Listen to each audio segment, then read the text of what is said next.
मी पोहोचलोय किल्ल्याच्या दुसऱ्या मुख्य प्रवेशद्वारावर। हा दरवाजा चांगल्या स्थितीत असून तटबंदीमध्ये एक विशेष गोष्ट आपल्याला पाहता येते। मी आता या दरवाजातून बाहेर आलोय आणि इकडे जर बघितलं तर माझ्या मागे भव्य अशी तटबंदी आहे आणि या तटबंदीकडे आपण जर बारकाईने बघितलं तर आपल्याला लक्षात येतं तटबंदीमध्ये वापरलेलं जे माध्यम आहे ते तसंच आहे, पण दगड मात्र झिजलेत। दगडांची झीज झाले मात्र माध्यम तसंच आहे। म्हणजे काय उच्च प्रतीचं माध्यम या किल्ला बांधणीसाठी छत्रपती शिवाजी महाराजांनी वापरलंय याची कल्पना आपल्याला इकडे येते।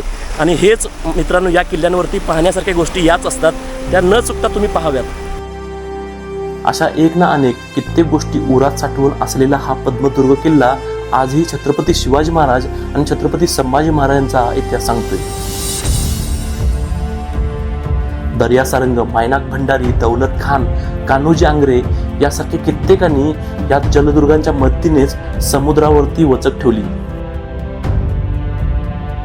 सभासद आपल्या बकरीमध्ये म्हणतो, पाण्यातील केवळ जंजिरे असे करून गड जहाजे मिळवून दर्यास पालान राजांनी घातले। किती समर्पक या सभासद बकरीमध्ये लिहिलं गेलंय। या किल्ल्याची रचना, ठेवण आणि तटबुरुज आपल्या मनात एक वेगळं स्थान निर्माण करतात।